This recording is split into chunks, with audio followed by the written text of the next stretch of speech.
en todo lo que he hecho. Ya sabes, la novicia rebelde, hermanos de sangre. Lo de la... ya sabes. Ah, no allá en absoluto. O sea, ella es rara. Unos hijos maravillosos y también tenemos 2 nietos maravillosos. Seguimos viviendo juntos. Pero, ¿sabes? Él vive su propia vida y yo la mía, a los 92 años. Petula Clark hace una confesión devastadora sobre el precio del estrellato. La cantante del centro de la ciudad guardó secretos durante décadas. Acoso por parte de productores poderosos, amenazas de muerte por un mensaje político y la verdad sobre su matrimonio con Claude Wolf. Ahora, lo cuenta todo, incluyendo lo que realmente sucedió en esa habitación de hotel con Elvis Presley. La historia de Petula Clark comienza con un nombre que ni siquiera era suyo. Nació como Sally Alwyn Clark el 15 de noviembre de 1932 en Ewell, Surrey. Pero su padre, Leslie, tenía otras ideas. Combinó los nombres de 2 de sus exnovias, Pet y Ula, y creó Petula. A su madre no le entusiasmó, pero el nombre le quedó. Así, sin más, su vida dio un giro inesperado incluso antes de empezar. No tuvo la clase de infancia en la que uno se queda en un solo lugar y crece con los mismos amigos. Mientras sus padres trabajaban como enfermeros, pasó mucho tiempo en Gales con sus abuelos, en un pequeño pueblo minero llamado Abercanade. Más tarde, cuando estalló la guerra, la familia se mudó constantemente para protegerse de los bombardeos. Ese cambio constante la moldeó. Aprendió a cambiar de acento, a adaptarse y, sin saberlo, estaba desarrollando las habilidades que la convertirían en artista. Su primera vez cantando en público fue casi demasiado perfecta para ser real. Tenía solo 7 años y estaba en un pub lleno de gente, rodeada de mineros galeses. El aire estaba cargado de humo. Las voces eran fuertes. Pero en cuanto abrió la boca para cantar, la sala quedó en silencio. Fue un pequeño adelanto de lo que estaba por venir. Pero el verdadero punto de inflexión llegó en 1942. Tenía 9 años cuando ella y su padre fueron al Teatro Criterion del Underground de Londres a grabar un mensaje para su tío, que estaba destinado en el norte de África. Se suponía que sería una simple transmisión de radio, parte de un programa de la BBC llamado Es Todo Tuyo. Entonces, en medio de todo, sonaron las sirenas antiaéreas. Se oyeron explosiones en el aire mientras la gente del refugio se ponía nerviosa. El productor del espectáculo necesitaba una distracción. Preguntó si alguien quería actuar. Petula levantó la mano.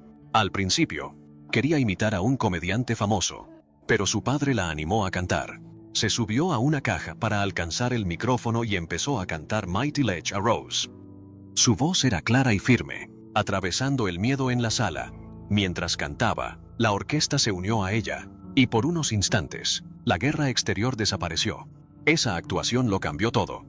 Cuando se emitió la emisión, la BBC se llenó de cartas de oyentes que querían saber más de esta niña de voz angelical. Así, se convirtió en una presencia habitual en la radio. Durante los 3 años siguientes, actuó cientos de veces, y su voz se convirtió en un consuelo para una nación en guerra. A los 11 años, la llamaban la Shirley Temple británica. No se trataba solo de su talento, sino de cómo hacía sentir a la gente. Podía imitar a cantantes famosas como Vera Lynn y Sophie Tucker, provocando risas y lágrimas al público. Los soldados llevaron su foto a la batalla. Para ellos, era más que una cantante, era un símbolo de su hogar, de todo por lo que luchaban. Sus actuaciones no se limitaban a grandes teatros. Cantaba en refugios antiaéreos, hospitales y campamentos militares. A los 12 años, ya había realizado más de 500 funciones para las tropas. Entonces llegó el momento que selló su lugar en la historia. En 1945, al finalizar la guerra en Europa, se celebró una multitudinaria celebración en Trafalgar Square. Miles de personas se congregaron, vitoreando, llorando y abrazándose. Y justo en medio de todo, Petula Clark se puso de pie y cantó. La chica que había pasado la guerra animando a la gente ahora formaba parte de la victoria de la nación. El ascenso de Petula Clark a la fama no fue planeado. Ocurrió por casualidad cuando tenía solo 12 años. Estaba cantando para las tropas británicas en el Royal Albert Hall cuando el director Maurice Elvey la escuchó.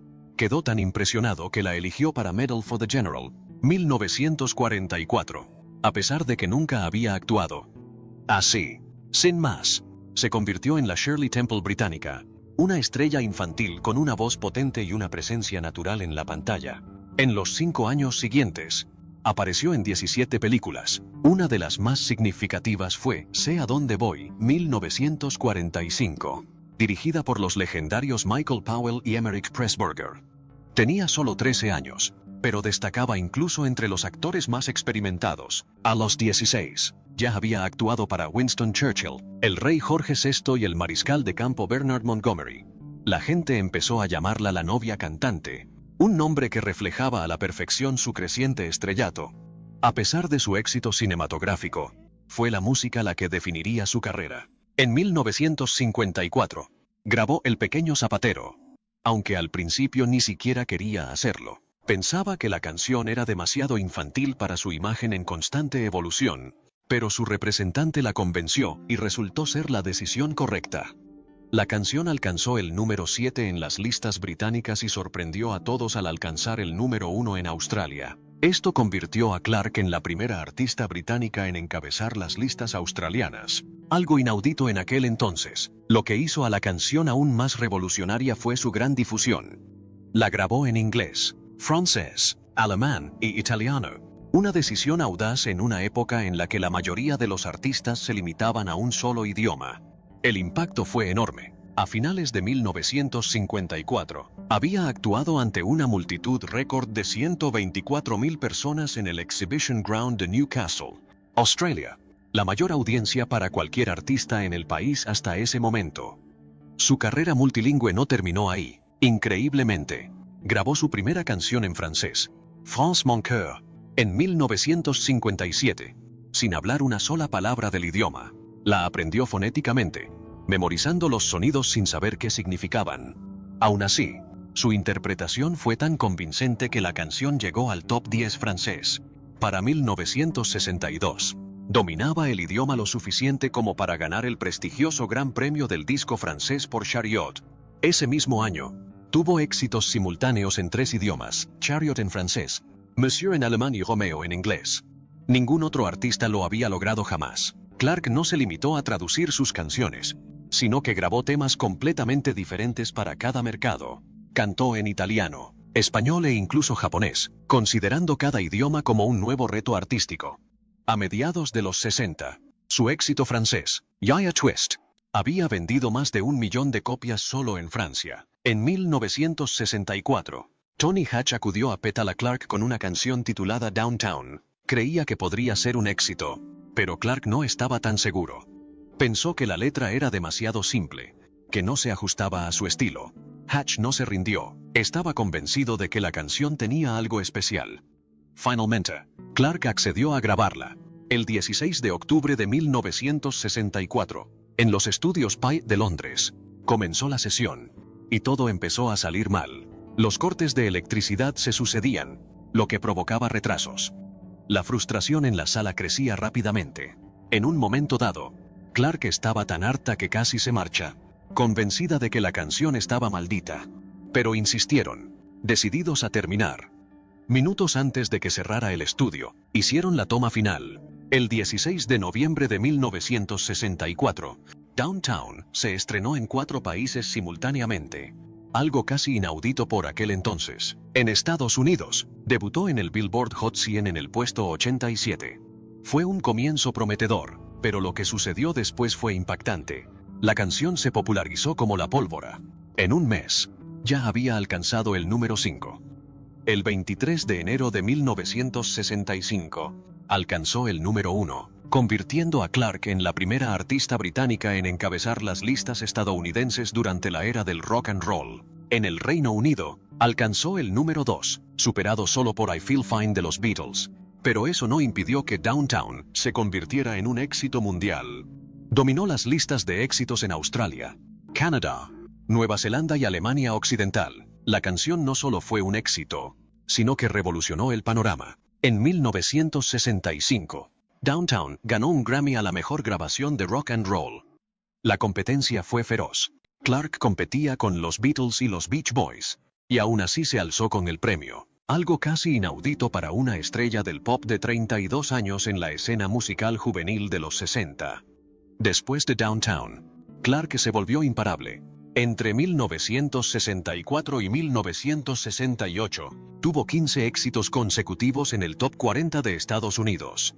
Canciones como I Know a Place, número 3, My Love, número 1, y Don't Sleep in the Subway, número 5, la mantuvieron en la cima. Curiosamente, aunque Estados Unidos la acogió como una superestrella, su éxito en las listas del Reino Unido no fue tan rotundo durante ese periodo. Clarke no solo tuvo éxito en los países angloparlantes, llevaba grabando en francés, alemán e italiano desde 1962, años antes de que Downtown la convirtiera en una figura internacional. En Francia, fue tan popular que consideró por un momento abandonar por completo su carrera en inglés. En Alemania, su canción Monsieur se convirtió en el sencillo más vendido de un artista extranjero en aquel momento, obteniendo un disco de oro por vender 1 millón de copias. A finales de la década de 1960, Clarke había vendido más de 70 millones de discos en todo el mundo. En una época anterior al streaming, antes de que la música se difundiera con un clic, se convirtió en una auténtica estrella mundial. La llegada de Petula Clarke a Hollywood a finales de los 60 fue inesperada. Ya era una estrella musical, pero actuar en grandes películas suponía un reto diferente. En 1968, a los 35 años, consiguió un papel principal en El arcoíris de Finian, junto a Fred Astaire, quien tenía 69 años.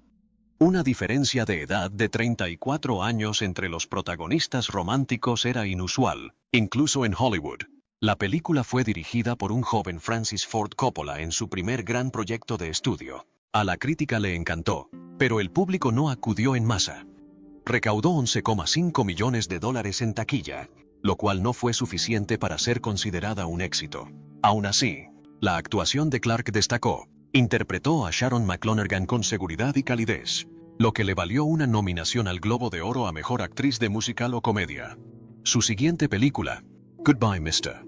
Chips, 1969, casi se esfuma. Originalmente la habían elegido para interpretar a Catherine Bridges, pero antes de que comenzara el rodaje, los productores la reemplazaron por Sian Phillips. Fue un golpe demoledor. Pero entonces, a última hora, Phillips enfermó y llamaron a Clarke de nuevo. Ahora, tenía que asumir un papel que Greer Garson hizo famoso en la versión de 1939. Un papel que le exigía envejecer 2 décadas en la pantalla. La presión era inmensa, pero cumplió, demostrando que no era solo una cantante que incursionaba en la actuación. Era una auténtica actriz. Su actuación conectó con el público, y la banda sonora de la película, con su voz, alcanzó el 5º puesto en la lista de álbumes del Reino Unido. Entonces llegó una nueva y audaz etapa. En 1981, a los 48 años, Clarke se incorporó a Broadway, interpretando a María von Trapp en La novicia rebelde. Fue una elección sorprendente. María solía ser interpretada por actrices mucho más jóvenes. Pero Clarke aportó profundidad y experiencia al papel, y el público la recibió con los brazos abiertos. Permaneció en la producción durante 15 meses, realizando 8 funciones a la semana. Un horario abrumador, incluso para artistas más jóvenes, pero aún no había terminado. Su papel más atrevido sobre el escenario llegó en 1995. A los 62 años, fue Norma Desmond en Sunset Boulevard, un papel que normalmente se les da a actrices de 50 años. Fue un riesgo. Pero cuando se unió a la gira nacional por Estados Unidos, el público vio algo especial. Interpretó a Norma como una persona grandiosa y a la vez destrozada, capturando la trágica caída del estrellato del personaje. La gira duró 56 semanas por 23 ciudades, y la actuación de Clarke fue tan brillante que fue invitada a repetir el papel en el West End de Londres en 1997. En aquel entonces, era la actriz de mayor edad en interpretar a Norma Desmond, con más de 600 funciones. Fue uno de los papeles más impactantes de su carrera. Incluso a sus 80 años, Clarke se negó a bajar el ritmo. En 2017, a los 84, lanzó su 48 álbum de estudio, Living for Today. Su voz seguía siendo potente, y el álbum era una mezcla de temas originales y versiones, incluyendo una sorprendente versión de Higher Love de Steve Winwood. Alcanzó el puesto número 46 en la lista de álbumes del Reino Unido, convirtiéndola en una de las artistas más veteranas en aparecer en las listas. Pero lo que sucedió después dejó atónitos a todos. En lugar de tomárselo con calma, Clarke se lanzó a la carretera. En 2018, a los 85 años, inició una gira de 53 fechas por Estados Unidos, actuando en salas que no había visitado desde los años 60. Tocó sets completos de 90 minutos, sin intermedio, algo con lo que incluso los artistas más jóvenes tienen dificultades. Pero la mayor sorpresa llegó el 23 de febrero, en el B.B. King Blues Club de Nueva York. Tras terminar su set programado, no abandonó el escenario. En cambio, se quedó otros 30 minutos, improvisando con la banda de la casa en una sesión espontánea que prolongó el concierto hasta pasada la medianoche. Durante la grabación de su especial para la NBC el 2 de marzo de 1968, Petula Clark hizo algo inédito en la televisión estadounidense. Mientras interpretaba En el Camino de la Gloria con Harry Belafonte, extendió la mano y la colocó sobre su antebrazo. Fue un gesto pequeño y natural que duró solo 3,5 segundos. Pero en ese momento, se hizo historia. Exactamente a las 8:47 p.m. El toque de Clark se convirtió en la primera vez que una mujer blanca tuvo contacto físico con un hombre negro en la televisión estadounidense. El momento no podría haber sido más significativo. El matrimonio interracial seguía siendo ilegal en 17 estados. El movimiento por los derechos civiles estaba en su punto álgido, y pocas semanas después, Martin Luther King Jr. sería asesinado. Ese simple toque no estaba previsto. No fue planeado. Ocurrió porque el mensaje de la canción, un emotivo alegato contra la guerra, despertó una conexión genuina entre dos artistas. Clark, conmovido por la interpretación, se acercó instintivamente. Ese instante rompió una barrera racial tácita, y el país lo notó. La reacción fue inmediata. NBC recibió más de 3.000 llamadas y cartas en las primeras 24 horas. Algunos espectadores se indignaron. Otros lo vieron como un paso muy esperado hacia la igualdad racial. Pero para un hombre en la sala esa noche, la indignación era personal. Doyle Lott, un ejecutivo de Chrysler cuya compañía había patrocinado el programa, estaba horrorizado. Consideró el contacto físico una amenaza, no solo para las normas sociales, sino también para las ventas de autos. Temía que el público sureño boicoteara Plymouth, así que exigió que se volviera a filmar la escena sin contacto físico. La reacción de Lott expuso el profundo racismo aún arraigado en el mundo corporativo estadounidense. Su exigencia desencadenó una disputa de 7 horas con los ejecutivos de la cadena. Según se informa, gritó, ¿sobre mi cadáver se emitirá esto? Sí. La preocupación de Chrysler no era la integridad artística, ni siquiera la opinión pública. Era el dinero. Si proyectar un toque interracial significaba perder clientes, querían que desapareciera. Pero Petula Clark se negó. Había construido su carrera a su manera y no iba a permitir que un patrocinador borrara un momento importante. Ella y su esposo, Claude Wolf, sabían lo que tenían que hacer. A las 2:15 a.m., tras un enfrentamiento de 12 horas con NBC y Chrysler, destruyeron todas las tomas alternativas del dueto. 7 versiones diferentes de la actuación fueron borradas. 37 minutos de grabación desaparecieron para siempre.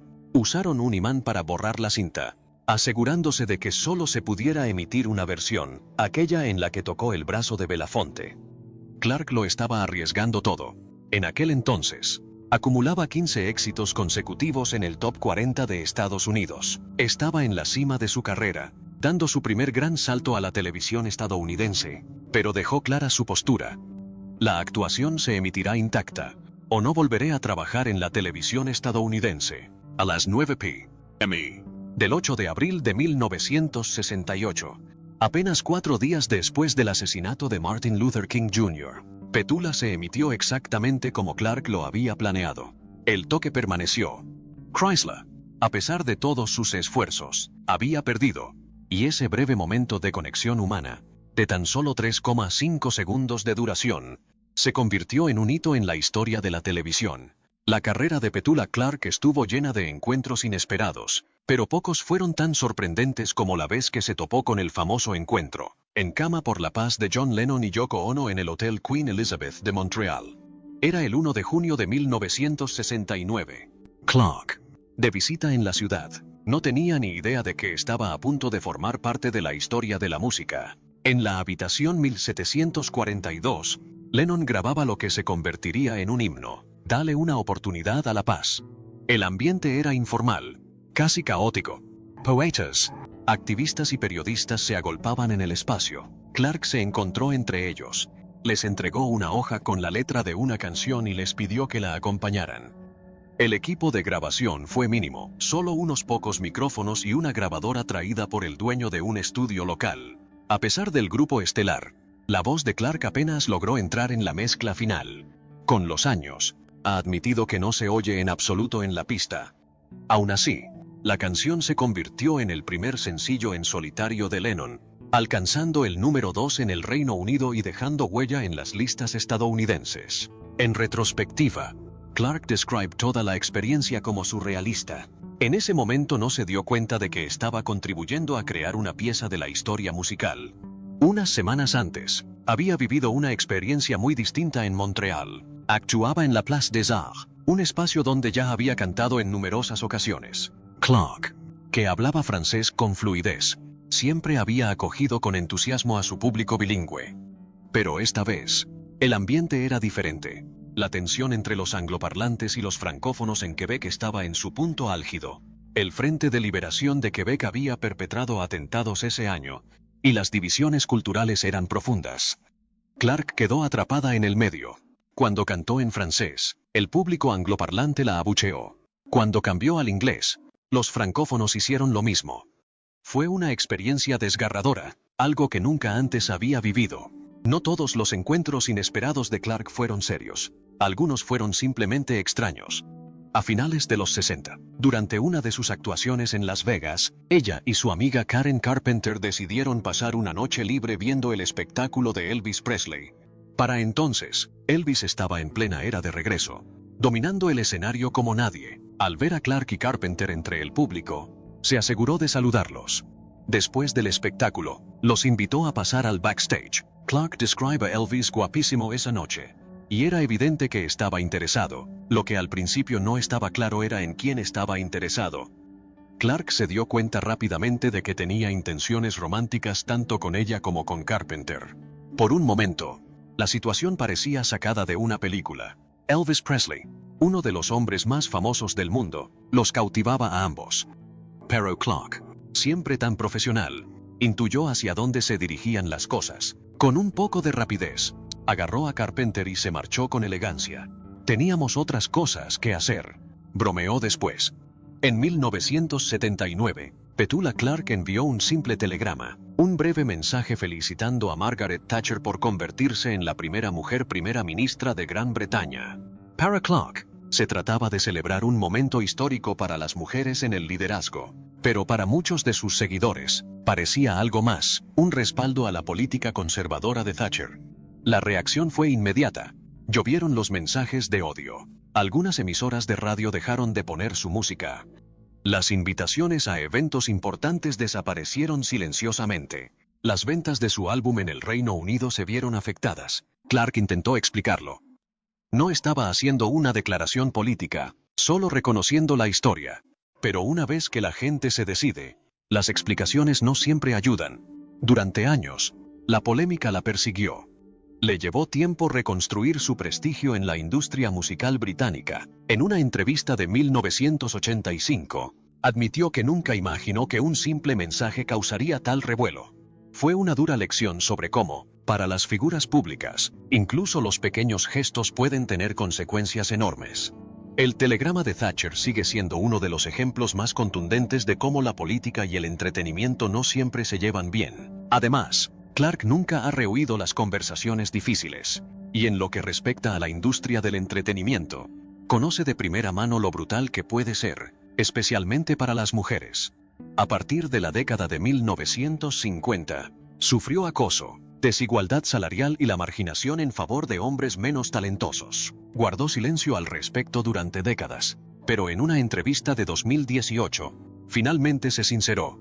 Una anécdota sobresalió. En 1965, un poderoso productor la invitó a una habitación de hotel, para lo que ella creyó que era una reunión de negocios. Al llegar, se hizo evidente que él tenía otras intenciones. Clark logró escapar, pero hablar en ese momento podría haberle quitado el sueño a su carrera. Esa era la realidad para las mujeres en el mundo del espectáculo. Si no lo hacen, lo arriesgan todo. La injusticia iba más allá del acoso. Clark reveló que con frecuencia le pagaban menos que a los artistas masculinos, incluso a aquellos con menos experiencia. La ignoraban en oportunidades, le decían que se viera bonita y no causara problemas. Se aceptaba simplemente que los hombres estaban al mando, dijo. Cuestionar eso se consideraba un suicidio profesional. Pero los tiempos cambiaron y Clark se hizo más explícito. En los últimos años, ha apoyado movimientos como el Me Too y Time's Up, hablando abiertamente en entrevistas, escribiendo artículos de opinión y apareciendo en documentales sobre el sexismo en la industria. En 2020, dejó algo claro: es alentador ver avances, pero debemos mantenernos alerta. La lucha por la verdadera igualdad está lejos de terminar. La historia de amor de Petula Clark con Claude Wolf comenzó con una conexión instantánea. Fue en 1961 cuando lo conoció en Vogue Records para hablar sobre su carrera musical en Francia. Ella tenía 29 años y él era un publicista francés. Su relación evolucionó rápidamente y antes de que terminara el año, se casaron. Con el tiempo, tuvieron 3 hijos. Bárbara en 1961, Catherine en 1963 y Patrick en 1972. Durante décadas, su matrimonio pareció sólido. Los fans los veían como una pareja duradera en una industria donde las relaciones rara vez sobrevivían. Pero en 2013, Clark hizo una revelación impactante. Tras 52 años de matrimonio, admitió que ella y Wolf ya no tenían una relación romántica. Nunca se divorciaron, pero ya no vivían como marido y mujer en el sentido tradicional. En cambio, forjaron un vínculo diferente, permaneciendo legalmente casados mientras llevaban vidas separadas. Lo que hizo esto aún más inusual fue que Wolf siguió siendo el representante de Clark. Su relación profesional nunca terminó. Wolf continuó gestionando su carrera hasta el final, cuando falleció el 20 de marzo de 2024. A los 93 años, Clark quedó devastada. En una emotiva publicación en Facebook, expresó su dolor abrumador y se quedó sin palabras. Su matrimonio duró 63 años, evolucionando de la pasión a una profunda relación que superó todas las expectativas. Incluso sin romance, su conexión nunca se rompió. Pero su carrera no solo transformó su matrimonio, también afectó a sus hijos. Clark ha hablado abiertamente sobre la culpa que siente como madre. Quería ser todo a la vez: una madre amorosa, una esposa devota y una artista exitosa.